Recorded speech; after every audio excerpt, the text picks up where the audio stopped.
Hello, everyone, and welcome to Global Outlook. I'm Mary Sitt. HCC has about 6,000 international students from around the world. In fact, it has the largest international student program in the nation. Here to tell us more is Dr. Thomas Kallarackal. From India, he has been here for 10 years as an international student advisor and a designated school official. Welcome. That's right. Thank you. So tell me, what are some of the functions and what's your role as the international student advisor?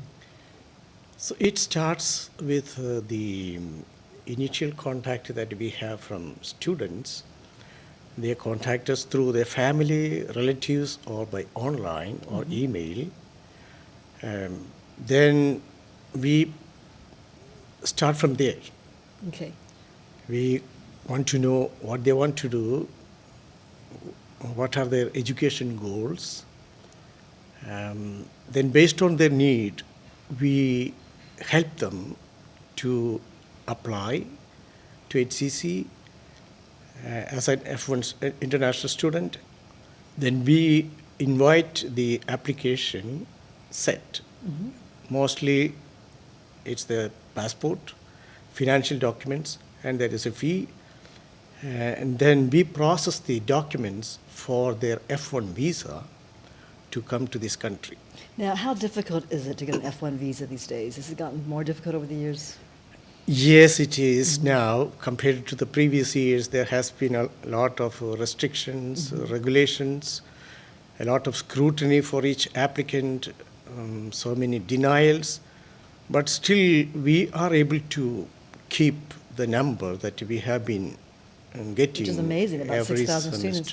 What are some of the key things that an applicant needs to keep in mind to get accepted and to get the F1 visa? Because if you don't have a visa, you can't come over here to study, right? Any student who is above 18, we don't ask anything. They just apply. Okay. But if they are below 18, then there is a requirement for high school transcript that has to be evaluated. Okay.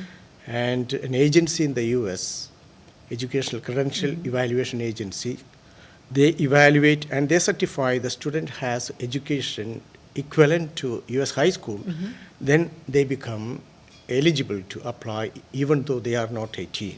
Okay. Then they submit the documents. We send to the main item, that is I-20, it's called I-20. That's a US federal government document. And they go to the embassy for the visa interview, fingerprinting, and get the visa stamped in the passport, and they can arrive.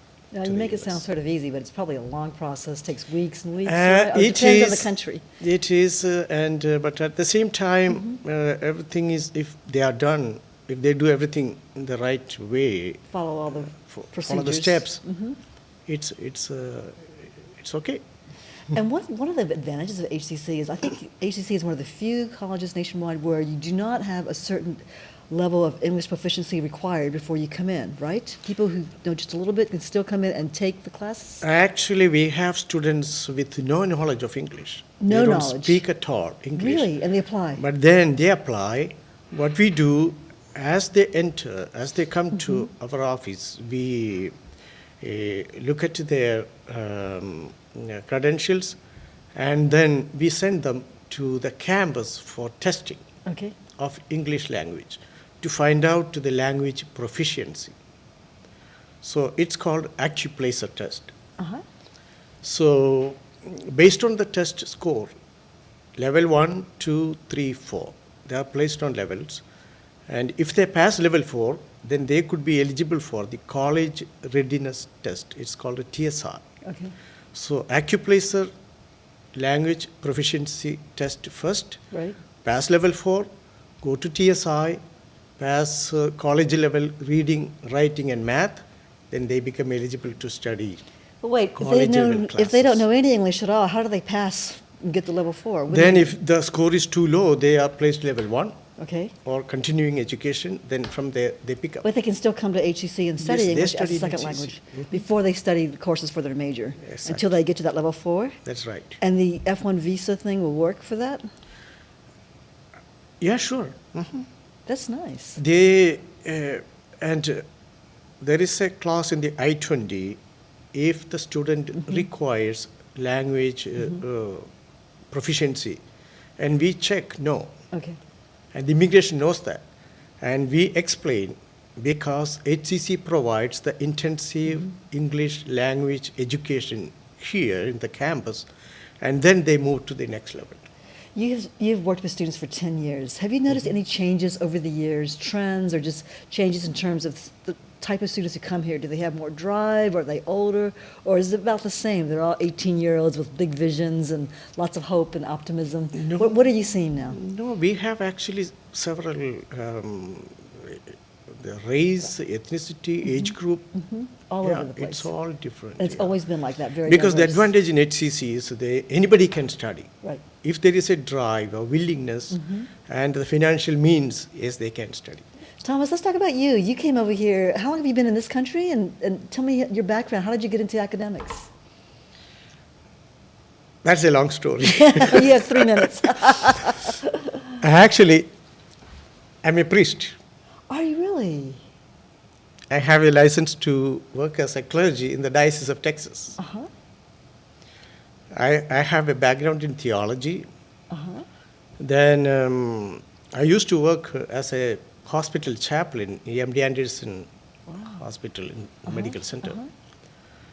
Then I moved to HCC, and for me, in the hospital, I have seen very critical situations. We help, when there is a need, we are invited, we go to the floor, talk to the family, staff, a lot of critical situations.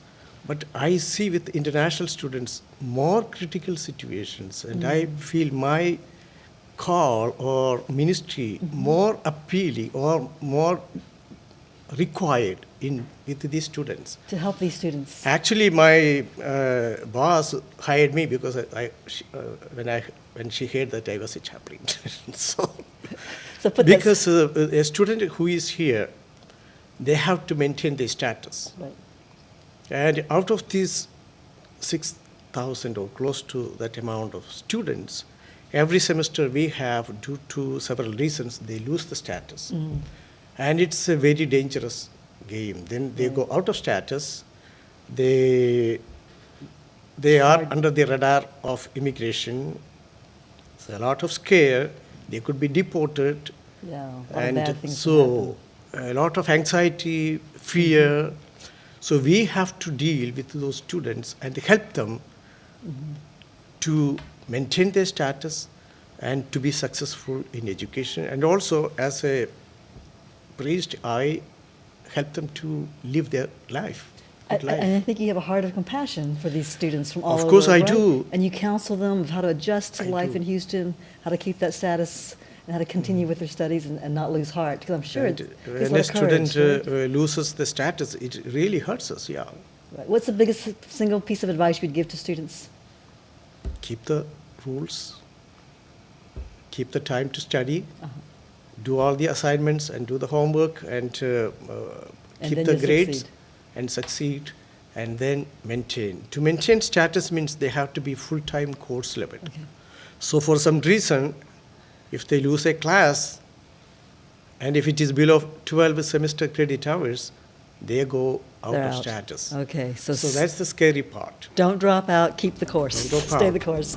Coming up next, we'll meet one of those students from Kenya, and she'll talk about how she's adjusted to life at HCC. Stay with us.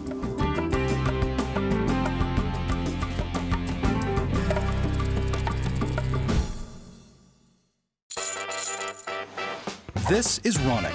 She's a mom with a physics degree, so she understands the power of momentum. And she knows that by learning English at Houston Community College, she'll be unstoppable. HCC, for everyone, anytime.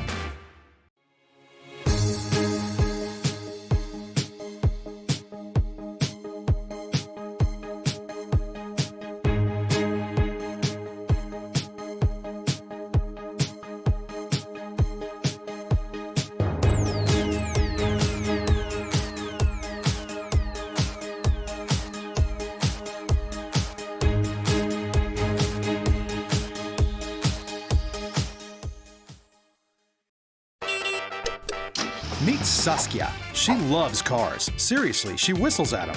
So she's studying engineering at Houston Community College. After that, a 4-year degree. Then it's off to the races. HCC, for everyone, anytime.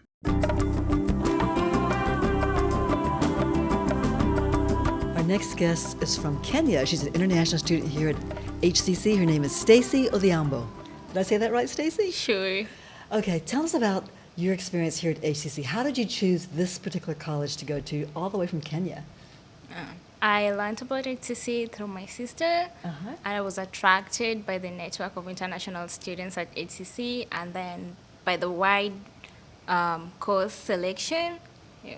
So the wide course selection, your sister happened to be living in Houston, and I bet that helped a whole lot because you didn't have to worry about housing. You could just stay Sure. with your sister, right? Sure.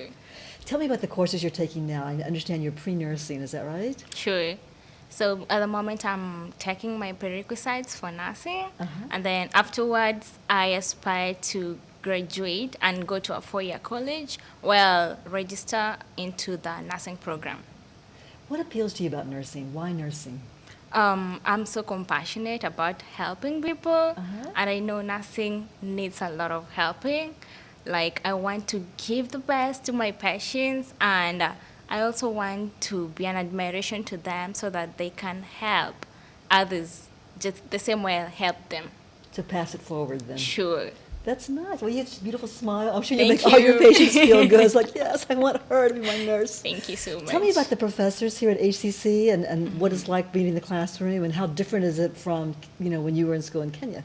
The professors are so welcoming, and they are ready to help not only in classwork, but also out of class. Like, whenever you have a problem, they're very free. You can share it with them, and they'll surely help. And then I also see my professors, like, they sometimes help us to get work. Like, they do tell us when there's a work posting that they know. So it's been really good experience. So you can get like a part-time job on campus, is that Sure. it? And then it's also different from Kenya because it's the first time I'm working and at the same time I'm studying. So in Kenya, I'll just study, and then when you're done with college, that's when you'll think of working. So it's something new. So I'm you have to getting balance the work and Sure, studying and, sure. of course, the social life, too. Exactly. So what have you learned about how to balance all that? That must be hard. It needs organization. Like, I've learned to have a to-do list. I have to list everything, and there's a joy that comes when I cross something out of my to-do list. Oh, I love doing that. Little Sure. X, right? Done, or a check mark. Exactly. So you're pretty organized. Sure, I had to learn to be organized. I was never organized, but I had to learn because I need to do, like, things in time. Now, your English is excellent, so you must have, Thank you. English must be like a second language in Kenya where they teach it all through the schools, is that right, or no? It's a second language. We have a mother tongue, and then English comes next. We use English in school, but most of the time we use mother tongue Okay. here. So what is your mother tongue? My mother tongue is Luo. Can you say something in that? Like, say, I'm studying at HCC in that language. Asomo HCC. I understood the HCC part. That's nice. You have a musical, lyrical language. Sure. It's So kind of you're funny. also a member of the Student Council advisory thing. What is it called? The official name, the Northwest? Tell me about that. Oh, it's the Student Government Association. the student so government. I volunteer to help, and then there's a prize when you volunteer. You might get to Six Flags, or you might get a Fitbit if you have the highest points each time you volunteer. Oh, that's nice. How many points do you have so far? I'm not so sure. Are you aiming for that Fitbit or the Six Flags? Six Flags. Six Flags, of course. You just can go on all the rides, right? Yeah. So you've adjusted pretty well. You really didn't have the language barrier because you know English already. You've got a sister, that helps a lot. You've got family at home, a place to stay. What are some other things that you had that were challenges for you, though? I'll say transitioning into the new education system. Okay. Because everything else was different. Like, I was in my country for one semester in my country's university, and in the same class, we all be doing the same courses. And when it came to HCC, it was different. Like, we're in the same class, but we are all doing, like, different courses. So it took me time to adjust to that. And then So So new faces in every class. You didn't see the Exactly. same Like people. I'll Yeah. have at most 2 people with whom I share class with. Yeah, so that was a little bit challenging. But with time, I made friends, and it was all the same. Like things were really good. I could enjoy the classes so much. Sure. So how do you get to know people? Because, when you go to these classes, a lot of them are big classrooms, right? You go in, done, go out, go to your car, go to the bus or something, right? It's lots of movement, especially in a commuter campus like HCC. What advice or what kind of things that you do that you could tell other students they can do to get involved? One thing that gets me close to people is group work. Okay. Like we do a lot of group work, and through group work we get to know more about each other. So sometimes it gets past group work. When you already know each other, you can even go out, have some fun as classmates. Okay. And you know all the good Kenyan restaurants in Houston? Do we have any? I know of one called Simba, where they make the Kenyan sausages, and we have the samosas. That sounds great. Stacy, thank you so much for being with us, and good luck with your studies. And I Thank hope you. you make that trip to Six Flags. Thank you so much. Coming up next, we'll meet a master flutist on the Japanese flute. Stay with us.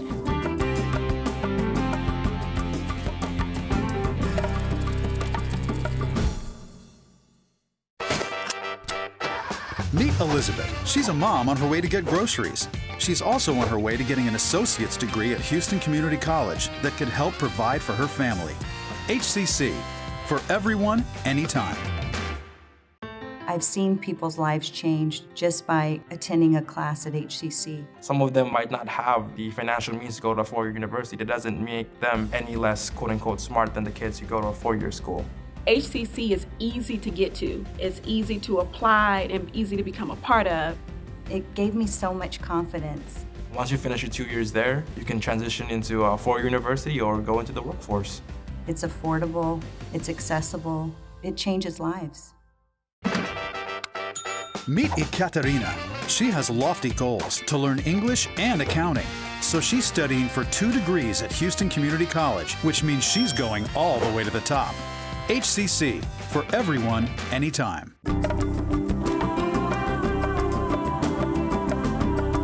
Our next guest is a soloist on the Japanese bamboo flute. He is a composer, chamber musician, a recording artist, and a teacher, Shawn Head. He's reached this master level as a flutist. Thank you so much for being with us, Shawn. Thank you so much for having me. It's a pleasure to be here. You started your formal musical education when you were age 10, is that right? Yes, but I've always had an interest in music since I was about 3 or 4 years old. Really? What sparked that interest? I think it was the fact that everybody in my family had some sort of connection to music. My dad did trumpet in high school and college, and my mom was actually in a rock band in the late really? in the 70s and 80s, and so she toured as a cover band and was played on the radio. So music was always around the Always in the household, house. but it wasn't just one genre. We had everything from Mingus to Bach to heavy metal and hard Oh my rock. goodness, wow. It was all music was all good. So you ended up focused And on the very East. different. Very Just- different Japanese music, right? Or Yes. Japanese flutes. Tell me about how that started. Was it a trip to Japan that got you started? Believe it or not, I was actually in China, and I had been studying a bunch of different music. I had been interested in Korean music. I had been interested in lots of ethnic music around the world. But when I was at the Cleveland Institute of Music studying composition, I felt something missing, and so I wanted to do some trips to different countries to study their native music. So when I was in China, I had actually ran into this guy on the side of the road who was playing this instrument. So I stopped him and started speaking to him in broken Mandarin, and before I knew it, I had the instrument in my hands, and he was, kind of giving me like this mini how to do it lesson. Had you ever played anything like that before? No. Any No, nothing? I hadn't even played Western flute. I was strictly a string player before that. Like even my first instrument was guitar. I mean, I did not do wind instruments. So was it the melody that captured your interest, or was it just the sound of the It music was- coming from the flute? What was it? Sometimes you hear something and it just resonates to the bones, and that's what I heard. When I've heard that, it just shook my body in a way where I glitched. I couldn't think about anything. Really? I just stopped, and it was like that moment of what is this feeling? And that's when I knew that that was something I had to be a part of. I had to learn about it. And to be honest, I didn't think it was going to be my career. I just thought it was going to be something that was one more thing. To learn. Yes, right. and one more thing to enjoy in this world. But it ended up like taking over my life and becoming the number one thing that is all I do. So, would you say you're obsessed with this music? I mean, it's like I don't you're think just that's a strong enough word. I need Really? to find a stronger word. So you're totally connected to this Yes, whole it's, thing. you know, from morning to night, it's all I can think about. Really? And, you know, there's, you know, you always hear people say music is my life, that Right, sort of saying. right. They don't know what that means. When I wake up, the first thing I do is I'm heading off to rehearsals, or I'm teaching a lesson on Skype to students in Japan or Vietnam. Then I'm running out to go do another rehearsal or performance, and then I'm doing an interview, but it's always connected to this instrument, so Okay. it's always around me. I have to ask you this. Do people in Japan, that you just said you teach Yes. Skype to people in Japan, Japanese Yes. students, do they ever sit there and go, what is this white guy in America doing teaching me about the ancient Japanese, you know what I'm saying? Does that ever, do I you think have that question in there? Or That's not does it the ever point come where up? that's not the point where they usually ask me They're like too why respectful to ask you that. but I mean- They totally. I think that there's a lot of like they're surprised that I have such a high command for the instrument and Right. such a knowledge for it. But when they really, the statement I get all the time is "Nande shiteru," which means "Why do you know that?" And I'll tell Why them do you know about that? yes, and Uh-huh, I'll tell uh-huh. them like something about a courtesan in the Heian period, which is over 1,000 years ago, and like Uh-huh. specific stories. Or they'll tell me an area of Japan that they're from, and I say, "Oh, I know that this area 200 years ago used to be called this, and this famous person lived there." And they look at me and they go, "Nande shiteru?" Like, and you're why? speaking in Japanese? Oh too? yes, yes. Oh my gosh. So it's just one of those things of like I've just something about Japan had just everything about it in terms of historical aspects are really fascinating to me. Just like there are a lot of Japanese who know a lot about bluegrass music, believe it or Right, not, right. and a lot of historical jazz, things and actually country music as well. So they know way more about that than I do. So then I could ask the same question. Right. Why do you know that? Right. So it's not about where you're from or where you're born. It's about that connection you have, that soulful connection. Music right? transcends borders. Let's Without take a listen to one of your concerts that you did recently, okay? Yes. And listen to this music.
Shawn, that was beautiful music. It's very haunting, has a sort of haunting quality to it. Does it take you a long time to learn a piece to perform like that? Well, that one doesn't take me long to learn because I wrote it. So it's You're so multi-talented. it's a sort of but there are pieces that are out there like that are way more difficult than that I have commissioned before, and it is you sit there and you look at the first 10 measures of music and you go, okay, that's going to take me about an hour, and I have 90 more measures to go.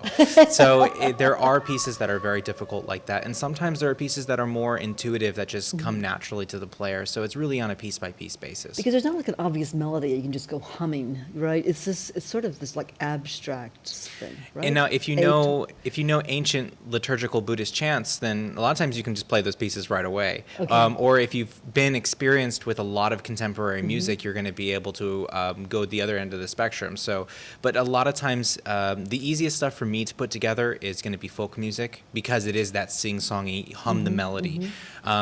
The old Buddhist music takes a lot more time because you need to hear a bunch of people play it. You have to study it. You got to figure out what the deeper philosophical meaning of the piece is. It's like writing like 6 research papers before you can play a piece to really understand it. Now, we have an opportunity to hear you in concert. It's free to the public. Tell me about your concert coming up in February. Yes, so I'm doing a concert at HCC Spring Branch, and I'm premiering a new work that's never been played before by composer Stephen Yip, and that's going to be on February 15th. And I'm going to be joined by Frances Fenton, who is the soprano faculty there, and she teaches a lot of the students. So we're going to be doing a new piece for shakuhachi and soprano called Renka. And then we're going to be What does that mean in so English? Renka is a type of poem that he's using. It's a poem title. Okay. And then we're going to be doing a piece of mine called 14 Roe, which are actually these old Chinese poems and Japanese poems from the Heian Jidai, which is about like 900 to 1187, maybe a little bit longer than that. And we'll be doing that together as well with soprano and shakuhachi. And Stephen Yip is a composer who teaches at HCC. Correct. So you've got this great collaboration going, and this is all free and open to the public. Free and open to the public, thanks That's to HCC. wonderful. You have students too here in Houston, or just all over the world? Yes, I have a couple students that come to my house to study shakuhachi as well. Show us the bamboo flute that So I actually have teach. 2 of them. So this is the one that I use the most, and this is a modern flute. Okay. And then I have one here that's from 1703 that was made by most likely a monk in Japan somewhere. And what's really interesting about this is that we actually have the yaki on the back here. And this little thing here, that's the person's name and signature. Now it's so faded we can't even read it anymore, but it's a sort of invaluable piece of history. That's incredible, but the sound is not as good as the modern piece. Is that right? The sound is different. I would actually say, I would argue that these are 2 different instruments because they're so diametrically opposed, and just the way that you produce sound and even the pitch system is also very different. But they're both made out of bamboo? They're both made out of bamboo, Madake bamboo from Japan. Do you have a favorite? Do I have a favorite piece of bamboo? A favorite flute? No, Oh. a favorite flute, because there are like 8 different types of flutes. Oh right? yeah, I And have a play- bunch of. I have a bunch of these shakuhachi. I could never pick a favorite. That's like trying to say which one's your favorite child. But I could tell you, no. Oh, I could tell you. You know what? It depends on the circumstances, right? It depends Yes. on what the circumstance is. Yes. And you choose your flute according to the music you're playing, right? Like my son who is a doctor, well, I will trust him. I don't have kids, but Right. for example, Right. I'm not going to go to my business son to do my brain surgery. Right. So you choose your flute according to what kind of Yes, piece you're playing. every single flute has its own individual voice, and it has its strengths and weaknesses. Very nice, Shawn Head. We can find out more about you on your website, right? Yes, ShawnHeadMusic.com. Correct. Thank you so much, and we'll go to your concert. Thank you. That's all for this edition of Global Outlook. You can catch us every Friday and Sunday at 7:30 a.m. and 7:30 p.m., plus Saturday at 10 a.m. You can also go to our website, hccs.edu/podcasts, watch the full video podcast on our YouTube channel, or download the podcast to go. That's all. Thanks so much for joining us. I'm Mary Sitt.